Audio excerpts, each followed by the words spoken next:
কোটি টাকার হিরেটাকে অন্ধকারে খুঁজতে 1 টাকার মোমবাতিটাই কাজে লাগে। সুতরাং জীবনে কাউকে কোনোদিন ছোট মনে করবেন না।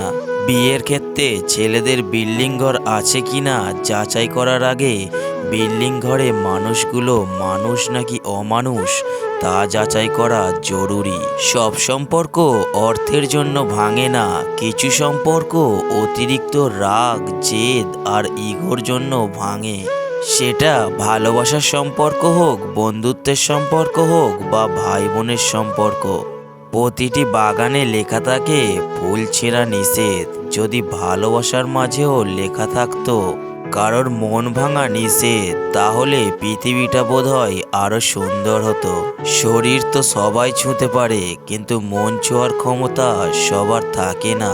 মুখের ভাষা বোঝার জন্য সামান্য জ্ঞানই যথেষ্ট, তবে মনের ভাষা বোঝার জন্য অবশ্যই আরেকটা মন লাগে। যাকে তুমি ভালোবাসো তাকে নয়, যে তোমাকে ভালোবাসে তাকে ভালোবাসো। দেখবে জীবনে ভালোবাসার অভাব হবে না। চাইলেই কারোর প্রয়োজন হওয়া যায়, কিন্তু খুব সহজে কারোর প্রিয় হওয়া যায় না। আপনি আগ্রহ না দেখালে যে মানুষটা নিজে থেকে কখনোই আপনার কথা চিন্তা করে না, সেই মানুষটাকে অযথা বিরক্ত করা বন্ধ করুন। সে ভালো থাকুক তার নিজের জীবনে, আর আপনি একা থাকার অভ্যাস গড়ে তুলুন। কি জানেন তো, মানুষ মানুষকে ভালোবাসে না, মানুষ ভালোবাসে মানুষের অবস্থানকে। একটা কথা জানেন তো, পরের উপকার করা যার স্বভাব, তার কখনো সম্মান পাওয়ার খিদে থাকে না।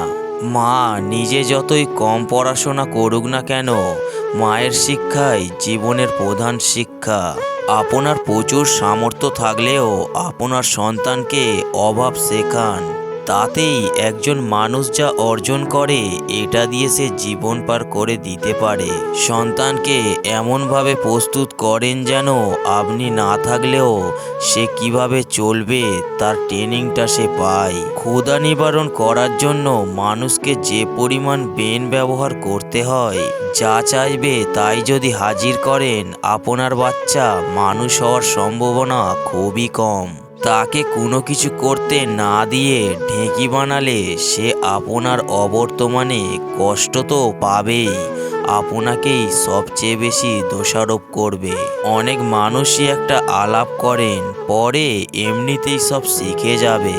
একটা মানুষ হঠাৎ করেই মানুষ হয় না, আস্তে আস্তে মানুষ হয়। কারণ আপনি যখন থাকবেন না, দুনিয়ার কঠিন পথটাকে একা চলতে হবে। সেই একা চলার ট্রেনিংটা তাকে শক্ত করবে, আপনিও দেখবেন হালকা ফিল করবেন। সব কিছু পাওয়ার দরকারও নেই, কষ্টের মাধ্যমে অর্জিত জিনিসের মূল্য বোঝান। তাকে বোঝান সব কিছু ছাড়াও জীবন চলে। ধৈর্যের আরেক নাম যদি নারী হয়, তবে সহ্যের আরেক নাম হলো পুরুষ। নারী যে কোনো প্রতিকূল পরিস্থিতিতে ধৈর্য ধরে, কিন্তু পুরুষ সেই পরিস্থিতি সহ্য করে তার সমাধান করে। নারীর ধৈর্য প্রতিরূপে অশ্রু দেখতে পাই, আর পুরুষের শরীরের প্রতি আমরা অক্লান্ত পরিশ্রম দেখতে পাই। তাদেরও কষ্ট হয়, তাদেরও মায়া থাকে, শুধু তারা প্রকাশ করতে পারে না। কারণ পুরুষ হাজারো পরিস্থিতিতে সহ্য করতে শিখেছে। তার মানে এটা নয় যে একজন পুরুষের মায়া বলে কিছু নেই। নারী অল্প আঘাতেই কেঁদে ফেলতে পারে, কিন্তু একজন পুরুষ হাজার কষ্টে চোখের জল আনতে পারে না।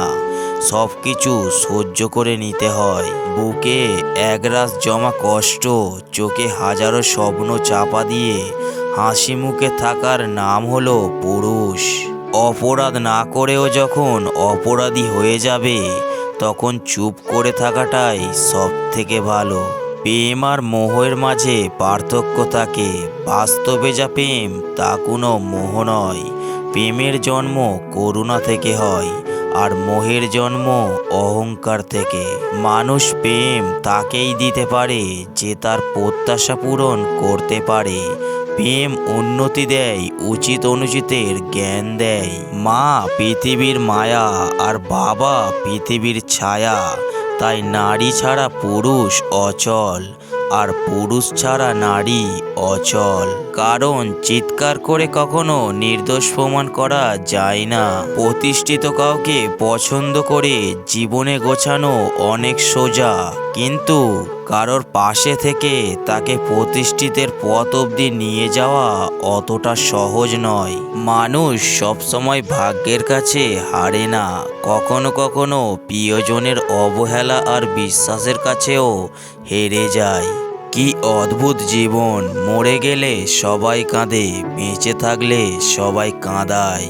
ভালোবাসা তখনই পূর্ণতা পায় যখন একজন কাঁদলে অপরজনের চোখে জল আসে। যাদের রাগ বেশি তারা রাগের মাথায় অনেক কিছু বলে দেয়, কিন্তু রাগ কমে গেলে তারাই আবার সবচেয়ে বেশি কষ্ট পায়। ছেলে হয়ে সব কিছু করার অধিকার পেয়েছি, পাইনি শুধু চিৎকার করে কান্না করার অধিকার।